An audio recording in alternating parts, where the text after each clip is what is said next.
Hello good morning എല്ലാവർക്കും പുതിയ വീഡിയോക്ക് സ്വാഗതം. ഇന്ന് വന്നിട്ടുള്ളത് കേരളത്തിൽ ബാങ്ക് ഓഫ് ബറോഡയിൽ വരുന്ന ജോലി ഒഴിവ് നിങ്ങളിലേക്ക് എത്തിക്കുവാനായിട്ടാണ്. അപ്പോൾ 4000 വേക്കൻസികളാണ് ഇപ്പോൾ റിപ്പോർട്ട് ചെയ്തിട്ടുള്ളത്. തീർച്ചയായിട്ടും ഉപകാരപ്പെടുന്ന വീഡിയോ ആണിത്. അതിനാൽ തന്നെ നിങ്ങൾ അവസാനമായി കാണാൻ ശ്രമിക്കുക.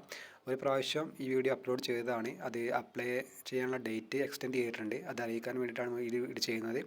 അപ്പോൾ ആ ഒരു കാര്യങ്ങൾ തീർച്ചയായിട്ടും മനസ്സിലാക്കുക. നിങ്ങൾക്ക് വീഡിയോ ഉപകാരപ്പെട്ടാൽ ചാനൽ സബ്സ്ക്രൈബ് ചെയ്യുക, നിങ്ങൾ കൂട്ടുകാരിലേക്ക് ഷെയർ ചെയ്യുക. Okay, let's start the video. അപ്പോൾ friends, bank of Baroda recruitment 2025 latest notification details നമുക്കൊന്ന് ഒന്നുകൂടി പറയാം. സ്ഥാപനത്തിൻ്റെ പേര് ബാങ്ക് ഓഫ് ബറോഡ, അതേപോലെ സെൻട്രൽ ഗവൺമെൻറ് ജോലിയാണിത്. അതേപോലെ അപ്രൻറ്റീസസ് ട്രെയിനി എന്ന വേക്കൻസിയിലേക്കാണ് ഇപ്പോൾ വിളിക്കുന്നത്. അതേപോലെ ഇതിലേക്ക് വരുന്ന ഒഴിവുകളുടെ എണ്ണം 4000+ ആണ്. അതേപോലെ ജോബ് ലൊക്കേഷൻ നിങ്ങൾക്ക് ഇന്ത്യയിൽ എവിടെയും നിങ്ങൾക്ക് ജോബ് ഉള്ള ലൊക്കേഷൻ ലഭിക്കുന്ന ഒരു ജോലിയാണിത്. സ്റ്റൈപ്പൻ്റ് ആയിട്ടാണ് നിങ്ങൾക്ക് ശമ്പളം ലഭിക്കുക. 12,000 മുതൽ 15,000 രൂപ വരെയാണ് നിങ്ങൾക്ക് സ്റ്റൈപ്പൻ്റ് പറയുന്നത്. അതേപോലെ ഓൺലൈൻ വഴിയാണ് ഇതിലേക്ക് അപേക്ഷകൾ സമർപ്പിക്കേണ്ടത്. അപ്ലൈ ചെയ്യാനുള്ളത് ഫെബ്രുവരി 19 സ്റ്റാർട്ട് ആയിട്ടുണ്ട്. അതേപോലെ മാർച്ച് 11 വരെ നിങ്ങൾക്ക് അപേക്ഷിക്കാനുള്ള അവസരം ഉണ്ടായിരിക്കും. മാർച്ച് 11 തീർച്ചയായിട്ടും അത് നോട്ട് ചെയ്യുക. ലിങ്ക് ഞാൻ ചൂടായി കൊടുക്കുന്നുണ്ട്. എന്തെങ്കിലും വിവരം അറിയണമെന്നുണ്ടെങ്കിൽ ആ ലിങ്കിൽ ചെക്ക് ചെയ്യുക.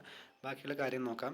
അതേപോലെ ഇതിലേക്ക് വരുന്ന ജോബിൻ്റെ ലൊക്കേഷൻ ഏതൊക്കെയാണെന്ന് നോക്കിയാൽ ആന്ധ്രാപ്രദേശ് 59, അസം 40, അതേപോലെ ബീഹാർ 120, അങ്ങനെ പോയി നമ്മളെ എല്ലാ സംസ്ഥാനങ്ങളിലും വേക്കൻസി വരുന്നുണ്ട്.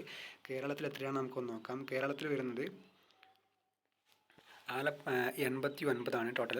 അതേപോലെ ആലപ്പുഴ 5, എറണാകുളം 30, കണ്ണൂർ 5, കാസർഗോഡ് 7, കോഴിക്കോട് 10, മലപ്പുറം 5, പാലക്കാട് 7, തിരുവനന്തപുരം 10 എന്നിങ്ങനെയാണ് വേക്കൻസികൾ കേരളത്തിൽ അറിയിച്ചിട്ടുള്ളത്. ടോട്ടൽ വേക്കൻസി 89 കേരളത്തിൽ മാത്രമുള്ളത്. അങ്ങനെ ടോട്ടൽ 4000 വേക്കൻസി പ്ലസ് വരുന്നുണ്ട്. പ്രായപരിധി വരുന്നത് മിനിമം ഏജ് ലിമിറ്റ് 20 വയസ്സാണ്. മാക്സിമം 28 വയസ്സ് വരെയുള്ള അപേക്ഷിക്കാനുള്ള അവസരം ഉണ്ടായിരിക്കും. അതേപോലെ ഇതിലേക്ക് വരുന്ന വിദ്യാഭ്യാസ യോഗ്യത ഏതെങ്കിലും വിഷയത്തിൽ ഡിഗ്രി ഉണ്ടായാൽ മതി. അതേപോലെ ഇതിലേക്ക് വരുന്ന ഫീസ് നോക്കാം. ഫീസ് അൺറിസർവ്ഡ് കാറ്റഗറിയിലേക്കും അതേപോലെ OBC വിഭാഗക്കാർക്കും 800 രൂപയാണ് ഫീസ് പറയുന്നത്. അതേപോലെ SC/ST വിഭാഗക്കാർക്കും EWS വിഭാഗക്കാർക്കും 600 രൂപയും ബാക്കിയുള്ള PWBD വിഭാഗക്കാർക്ക് 400 രൂപയുമാണ് ഫീസ് പറയുന്നത്. അപ്പോൾ നിങ്ങൾക്ക് വീഡിയോ ഉപകാരപ്പെടുന്നു കരുതുന്നു. തീർച്ചയായിട്ടും അപ്ലൈ ചെയ്യുക. അപ്രൻറ്റീസ് ട്രെയിനിങ് ആണെങ്കിലും അത് തീർച്ചയായിട്ടും നിങ്ങൾ അപ്ലൈ ചെയ്യുക. ജോലി ഇല്ലാത്തവർക്ക് ഏറ്റവും മികച്ചൊരു ഓപ്ഷനാണിത്. എക്സ്പീരിയൻസ് സർട്ടിഫിക്കറ്റൊക്കെ കരസ്ഥമാക്കാൻ പറ്റിയ ഏറ്റവും നല്ല ഓപ്ഷനാണിത്. അപ്പോൾ നിങ്ങൾക്ക് വീഡിയോ ഉപകാരപ്പെടുന്നു കരുതുന്നു. അടുത്ത വീഡിയോ ആയിട്ട് വീണ്ടും കാണാം. അതുവരേക്കും ഗുഡ് ബൈ.